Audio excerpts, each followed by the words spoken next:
சொல்லணும் எனக்கு புரியல. வேற எதுக்கா இருக்கும்? பொண்ணும் பார்த்தாச்சு, தமிழும் சம்மதம் சொல்லிட்டாரு. இந்த மாதிரி கல்யாணம் பண்ணிக்க போறோம்னு தகவல் சொல்றதுக்காக வர சொல்லிருப்பாங்க. ஆமா, அதுக்காக தான் நேர்ல பார்க்கணும்னு சொல்லிருப்பாரு. ஆமா, அதே நேரம் உன் நிலைமையை நீ தெளிவா சொல்லிடுறீ. சொல்லிதானே ஆகணும்.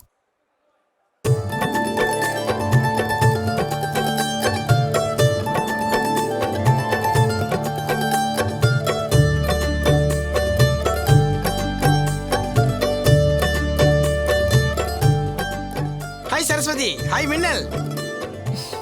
நானே உங்ககிட்ட பேச வேண்டியது, அதுக்குள்ள நீங்களே நேர்ல பார்க்கணும்னு சொல்லிட்டீங்க. நான் சொல்லல, இதுக்கு பேர் தான் கெமிஸ்ட்ரி. தமிழ் என்ன பாக்குற? கமான் சொல்லுடா.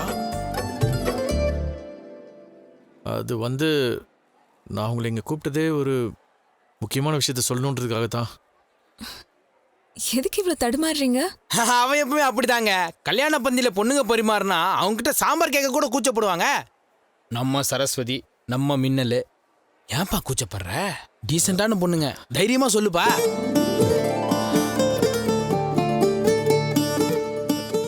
இதுல என்னங்க இருக்கு?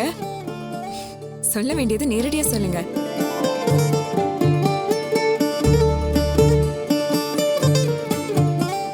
ஹலோ, நீங்க ரொம்ப மென்னு முழுங்கி கஷ்டப்பட வேண்டியதில்ல. எந்த விஷயம்னு எங்களுக்கு முன்னாடியே தெரியும். தெரியுமா தமிழே? அப்ப நம்ம வந்த வேலை ஈஸியா போச்சு. எல்லாம் தெரிஞ்சு ரெடியா தான் வந்திருக்காங்க. என்னங்க சொல்றீங்க? எப்போ தெரியும்? எப்படி தெரியும்? ஆமாங்க, எங்களுக்கு இன்னைக்கு இல்ல, அன்னைக்கே தெரியும். ஏங்க இன்னைக்கு சொல்ல வந்தது எப்படிங்க அன்னைக்கு உங்களுக்கு தெரிஞ்சிருக்கு? ஒரே குழப்பமா இருக்கே. டேய், இடையில உங்ககிட்ட நான் பேசுனியா? நேத்துல இருந்து இன்னைக்குள்ள என்னென்னமோ நடந்து போச்சு. ரொம்பலாம் யோசிக்க வேணாம், சொல்லிடுங்க. சரிங்க, நானே சொல்லிடுறேன். All the best, congratulations. ஏங்க என்ன விஷயம்னு சொல்லியங்க, அதுக்குள்ள வாழ்த்துக்கள் சொல்றீங்க. என்னங்க? ஹலோ, இது கதையிலே இல்ல. இவன் உங்ககிட்ட விஷயத்த சொல்லி அதுக்கப்புறம் உங்களுக்கு நான் கங்க்ராச்சுலேஷன் சொல்லணும்னு நினைச்சா இப்படி தப்பான டைமிங்ல டைலாக் சொல்றீங்க. டேய் என்னடா அதெல்லாம்? எனக்கு ஒன்றும் புரியலடா, நீங்களே சொல்லிடுங்களேன். எதுக்கு இப்படி ரப்பரா இழுத்துக்கிட்டு? உங்களுக்கு கல்யாணம் ஃபிக்ஸ் ஆயிருக்கு, அவ்வளவுதானே. உங்க அம்மா நினைச்ச மாதிரியே பொண்ணு நல்லா படிச்சிருக்காங்க, வசதியான இடம் வேற. இத சொல்றதுக்கு அங்க இவ்ளோ தயக்கம்? என்னங்க சொல்றீங்க? இதெல்லாம் நான் உங்ககிட்ட சொல்லவே இல்லையே. எப்படி உங்களுக்கு இதெல்லாம் தெரியும்? எல்லாம் என்னோட தப்பு. தேவையில்லாம நான் தான் இவக்குள்ள கண்டதையும் பேசி ஏத்தி விட்டுருந்தேன்.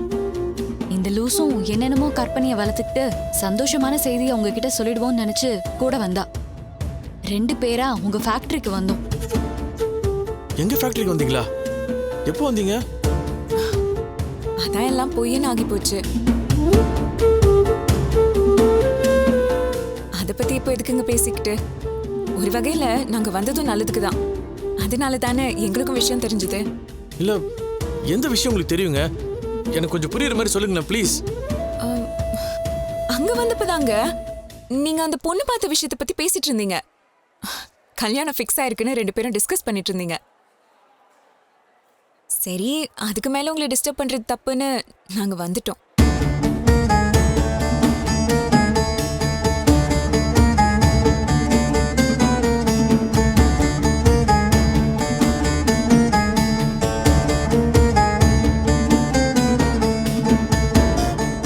ஏங்க கல்யாணம் ஃபிக்ஸ் ஆச்சுன்னு யாருங்க சொன்னா? ஏங்க, நீங்க பேசிட்டு இருந்ததை நாங்க கேட்டோமே.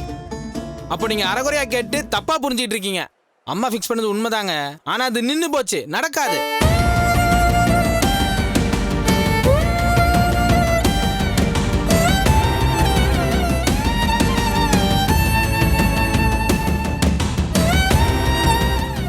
எதையுமே முழுசா கேட்கணுங்க.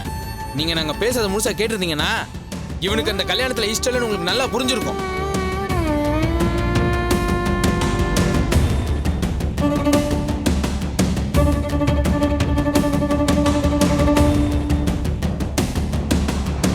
கல்யாணம் எனக்கு சுத்தமாக பிடிக்கவே இல்லைங்க. அது எப்படியாவது நிறுத்தணும் நாங்கள் பேசிக்கிட்டே இருந்தோம். ஆனால் அது தானாகவே நின்று போச்சுங்க.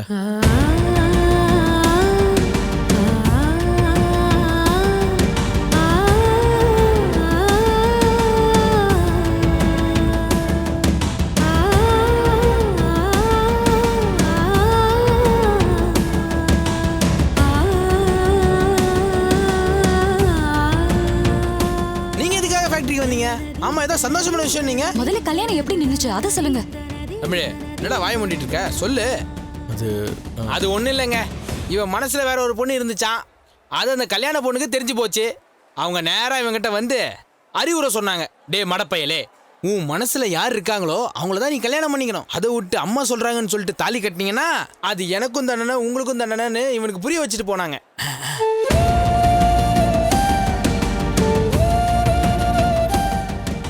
நம்மளுக்கு இப்பதான் புத்தி வந்து அவன் லவ் பண்ற பொண்ணுகிட்ட ப்ரப்போஸ் பண்ணலான்னு இங்க வந்திருக்கான். என்னப்பா சொல்றியா இல்ல நாக்க நண்டு தூக்கிட்டு போயிடுச்சா? போங்க.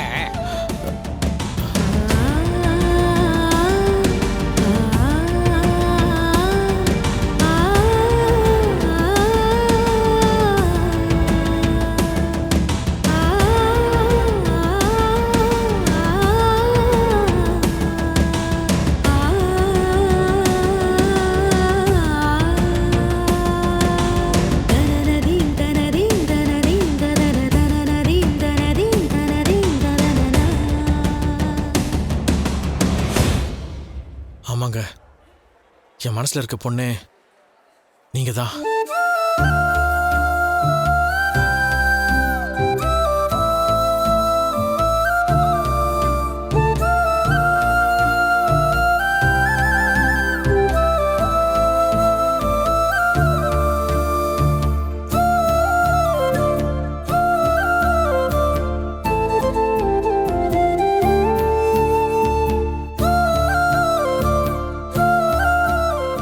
நான் சொல்றது கொஞ்சம் பொறுமையா கேளுங்க.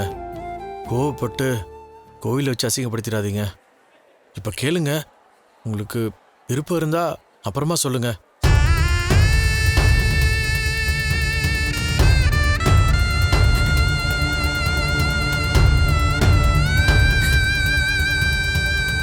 அன்னைக்கு ஒரு முக்கியமான வேலையா போறேன்னு சொன்னலங்க, அது பொண்ணு பார்க்க தாங்க. எனக்கு ஆரம்பத்தில் எதுவும் தெரிலங்க. ஆனால் அந்த வீட்டுக்குள்ளே காலடி எடுத்து வச்சதுக்கு அப்புறம் தாங்க ஏதோ ஒரு படபடப்பு, ஒரு பதட்டம். என் மனசுக்குள்ள ஏதோ ஒரு தப்பு பண்ணுறமேனு ஒரு குற்ற உணர்ச்சி வேற. அந்த பொண்ணுகிட்ட சம்மந்தம் கேட்ட உடனே அதுவும் உடனே சரின்னு சொல்லிடுச்சுங்க. அப்போதாங்க மனசுக்குள்ள படக்குன்னு ஏதோ உடஞ்ச மாதிரி ஒரு ஃபீலிங்.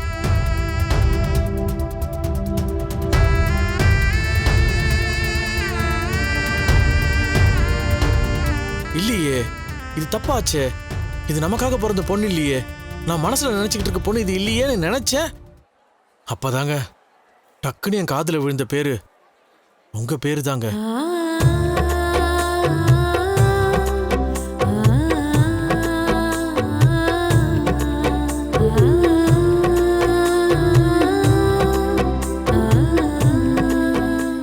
என் இதே முழுக்க சரஸ்வதி சரஸ்வதின்னு துடிக்க ஆரம்பிச்சதுங்க.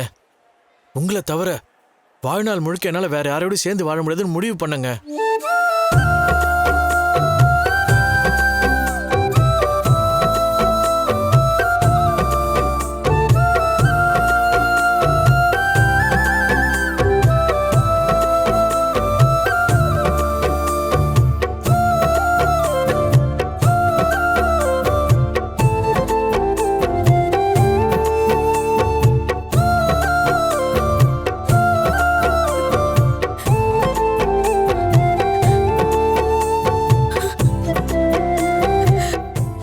அந்த செகண்ட்ல இருந்து என்னால அங்க இருக்க கூட முடியலங்க.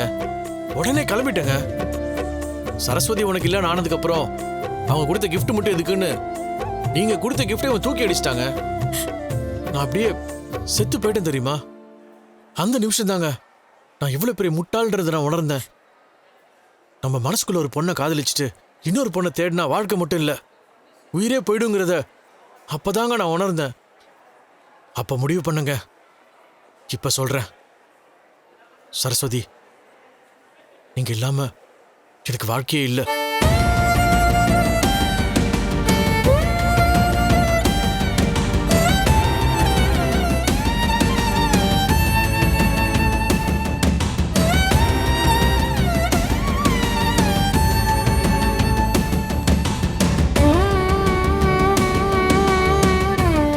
இந்த விஷயத்தை உங்ககிட்ட உடனடியா சொல்லணும்னு தோணுச்சு. ஆனா எங்க சொல்றது, எப்படி சொல்றதுன்னு ஒரே குழப்பமா இருந்துச்சு. அப்பதாங்க இந்த கோவில எனக்கு ஞாபகம் வந்துச்சு. உங்களுக்கு ஒரு விஷயம் தெரியுமா? இந்த அம்மன் இருக்காங்களே, ரொம்ப சக்தி வாய்ந்த அம்மன். மதுமிதா நான் வேணான்னு சொன்னப்போ நான் இந்த அம்மன் கிட்ட தான் வந்து மனசு விட்டு அழுதேன். அப்பதான் அசரீரி மாதிரி எனக்கு தெய்வ வாக்கு சொல்லிச்சு இந்த அம்மன். நீங்க தான் அந்த தேவதை, நீங்க தான் என் வாழ்க்கை துணைன்னு சொன்னதும் இந்த அம்மன். எந்த பொண்ணு நான் பார்க்கும்போது 3 தடவை தொடர்ந்து மழை பெய்யுதோ அவதான் உன் மனைவி ஆவான்னு சொன்னதே இந்த அம்மன் தான். அந்த பொண்ணு சீக்கிரமா எனக்கு கிடைக்கும்னு சொல்லியிருக்க. அது எப்போ கிடைக்கும், எப்படி கிடைக்கும்? அவளை சந்திக்கிற போதெல்லாம் மழை பெய்யும். எந்த பெண்ணை நீ 3வது முறையும் சந்திக்கிற போது மழை பெய்கிறதோ அவள்தான் உன்னுடைய வருங்கால மனைவி.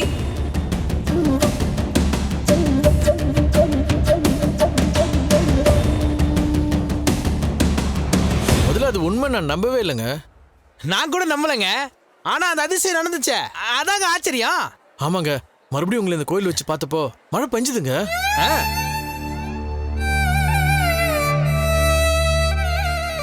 அன்னைக்கு உங்களை ரெஸ்டாரண்ட்ல வச்சு பார்த்தப்போ அதாங்க எங்க அப்பா கூட அன்னைக்கு இன்ட்ரடியூஸ் பண்ணனே, அன்னைக்கு மழை பெஞ்சுதுங்க. அதாங்க ரெயின் நம்பர் 2. அதுக்கப்புறமா நீங்க ஸ்கூல்ல பிட் அடிச்சதா மாட்டினப்போ உங்ககிட்ட கிரவுண்ட்ல பேசுனேனுங்க, அன்னைக்கு கூட மழை பெஞ்சுது. Just miss. அப்ப நாங்க எல்லாம் போயிட்டேன். ஆனா இது மிராக்கிளுங்க சரஸ்வதி. சாமி சொல்றது முக்கியம் இல்ல, ஆனா சொன்ன மாதிரி நடந்துச்சே அதானே முக்கியம். அந்த 3வது மழை பெஞ்சதும் நீங்க தான் அந்த பொண்ணுன்றதை நான் கன்ஃபார்ம் பண்ணிட்டேங்க. ஒரு பக்கம் அம்மா படிச்ச பொண்ணா தேடிட்டு இருக்காங்க, ஆனா என் மனசுக்கு உங்களை தான் பிடிச்சிருக்கு. ஸோ மனசுக்கு பிடிச்ச மாதிரி நடந்துக்கிறதா இல்ல அம்மாவுக்கு பிடிச்ச மாதிரி நடந்துக்கிறதான்னு ஒரே குழப்பங்க. உனக்கு லேட்டா புரிஞ்சாலும் லேட்டஸ்டா புரிஞ்சிருக்க மச்சி. ஃப்ரீயா விடு. உள்ள இருந்து வெடிச்சு போங்கின வெள்ளம் மாதிரி இந்த காதல் அப்படியே என்ன புரட்டி போட்டுடுச்சுங்க. நல்ல வேளை அந்த கல்யாணமும் நின்று போயிடுச்சு.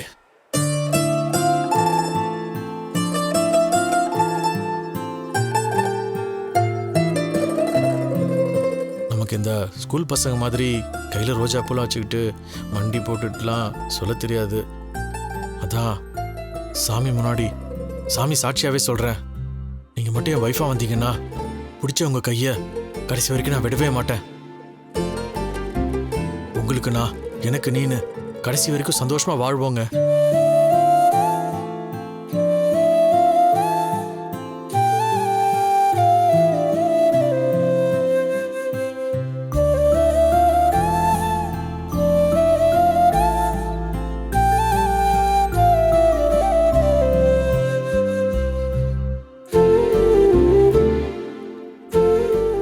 எங்க அம்மா கிடைச்சது அதிர்ஷ்டம்னு சொல்லுவாரு, ஆனா நீங்க எனக்கு கிடைச்சா அது வரோங்க.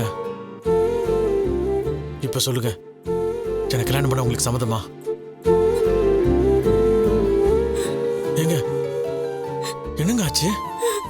ஏங்க இப்ப அழுவுறீங்க? ஏங்க கோவில் வச்சு அழாதீங்க. உங்களுக்கு பிடிக்கலன்னா சொல்லுங்க, பரவாயில்ல, ஆனா அழாதீங்க ப்ளீஸ். ஏங்க நீங்க இப்படி அழறத பார்க்கும்போது எனக்கும் அழுகு வருதுங்க. இத பாருங்க, நான் சொன்னது உங்களுக்கு பிடிக்கலன்னா கூட வேண்டாம், விட்டுருங்க. நான் கூட அதை எப்படியே தாங்கிக்கிறேன். ஆனா தயவு செஞ்சு நீங்க மட்டும் அழாதீங்க ப்ளீஸ். சொன்னா கேளுங்க, அழாதீங்க ப்ளீஸுங்க. பாவி பாவி, எல்லாத்தையும் வீணடிச்சிட்டீங்களே. இவ்வளவு கனவையும் ஆசையும் முன்னாடியே சொல்லிருக்க கூடாதா?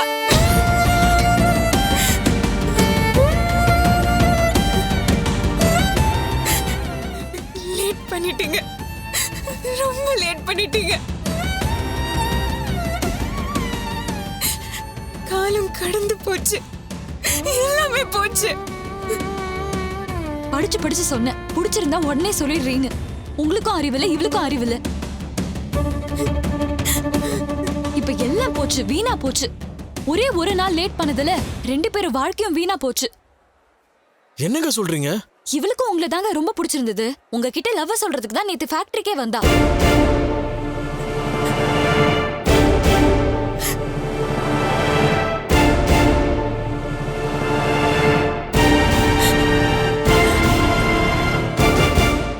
சரஸ்வதி, என்ன பிடிச்சிருக்குன்னு சொல்லிட்டீங்கல்ல, இனிமே என்ன ஆனாலும் என்ன பிரச்சனை இருந்தாலும் பரவாயில்ல, பாத்துக்கலாம்.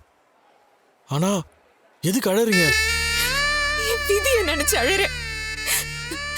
என் வீடு புகுந்தானே அந்த ராஸ்கல், அவன் தாங்க எல்லாத்தையும் மறுபடியும் கெடுத்து விட்டுட்டான்.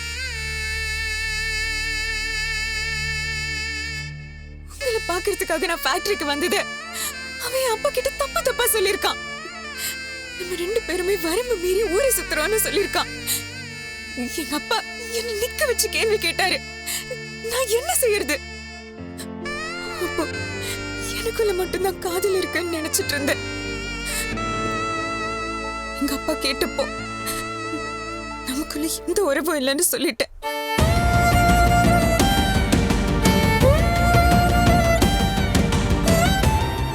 இனிமே நீ படிக்க போக கூடாதுன்னு அப்பா சொன்னாரு. ஆனா அதுக்கப்புறம் தான் எனக்கு ஒரு பெரிய அதிர்ச்சியை கொடுத்தாரு.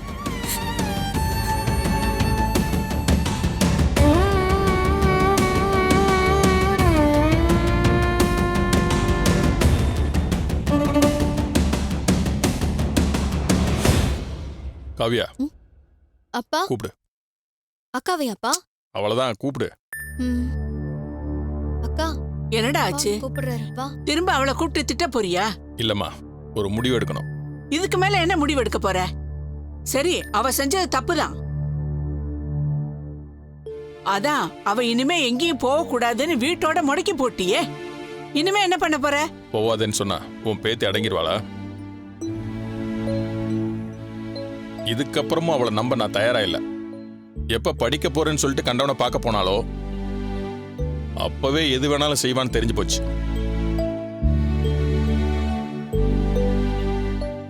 என்ன பதிலே காணோம். அதான் சொன்னாலேப்பா, ஃப்ரெண்ட்லியான. நீ சொன்னாலும் சொல்லலனாலும் அதுதான்டா உண்மை.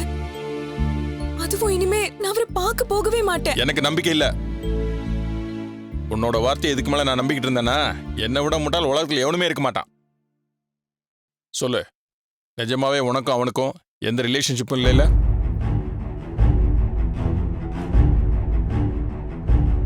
இல்லப்பா. ரைட். அப்ப உடனே உனக்கு கல்யாணம் பண்ணி வைக்க போறேன். உனக்கு சம்மதம் தானே?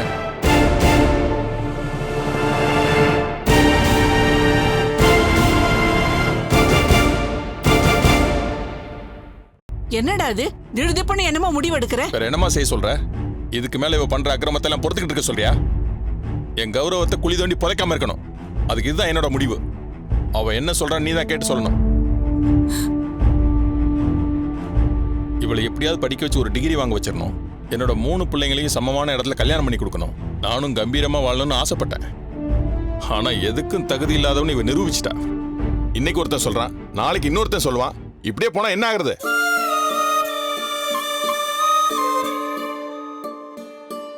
அவன் என்கிட்ட சொன்னதுனால சரியா போச்சு.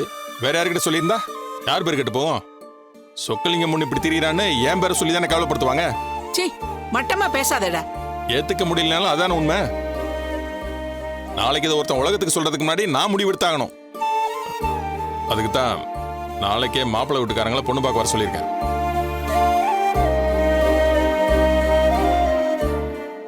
என்னங்க இப்படி திடீர்னு டிசைட் பண்ணிட்டீங்க? இப்படிதான் நடக்கணும்னு அவ தலையில எழுதிருக்கு. அதுக்கு என்ன பண்ண சொல்ற?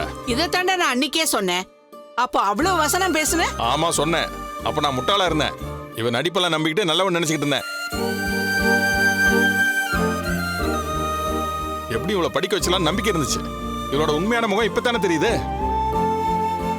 அதுக்காக இப்படி எடுத்தேன் கவித்தேன்னு முடிவு எடுக்கணுமா? ஆமா, இதுல என்ன தப்பு இருக்கு? நான் என்ன சட்டவிரோதமா குழந்தை திருமணமா பண்ணி வைக்க போறேன்? அவளுக்கும் கல்யாண வயசு ஆயிடுச்சுல்ல. இவ வயசுல எத்தனை பொண்ணுங்க குழந்தை குடும்பம்னு இருக்காங்க. அந்த மாதிரி தான் பண்ணி வைக்க போறேன். இதை தடுக்கிறதுக்கு யாருக்கும் ரைட்ஸ் கிடையாது.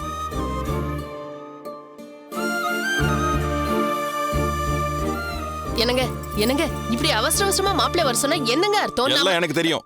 நான் பாத்துக்கிறேன். இதுக்கு மேல இவளுக்கு சப்போர்ட் பண்ணி இருக்கிற கொஞ்ச நெஞ்ச மனத்தை காத்துல பறக்க விட்டுறாதீங்க. அதுக்காக யார்கிட்டயும் சொல்லாம இப்படியா பொண்ணு பார்க்க வர சொல்லு? எனக்கு அவசரமா? அப்படிதான் பண்ண முடியும். போன மாசம் தான் புரோக்கர் வந்திருந்தான். நல்ல இடத்துல இருந்தெல்லாம் பொண்ணு கேட்டு வராங்கன்னு. நான் தான் வேண்டான்னு சொல்லி திருப்பி அனுப்பிச்சேன். இப்பதான் புத்தி வந்து அவனை கூட்டு வர சொல்லியிருக்கேன். நாளைக்கு வருவாங்க. வந்து பார்த்து பொண்ணை பிடிச்சிருக்குன்னா இமிடியேட்டா கல்யாணம். இதுக்கு யாரும் மறுப்போ எதிர்ப்போ தெரிவிக்க கூடாது. இதுதான் நடக்கும். இதுதான் நடக்கணும். ஏண்டி பாத்துக்கிட்டே இருக்கே, நீ எதுவும் சொல்ல மாட்டியா? அவர் பொண்ணுக்கு எது நல்லதுன்னு அவருக்கு தெரியும். நாளைக்கு அவங்க வரும்போது நம்ம தயாரா இருக்கணும்.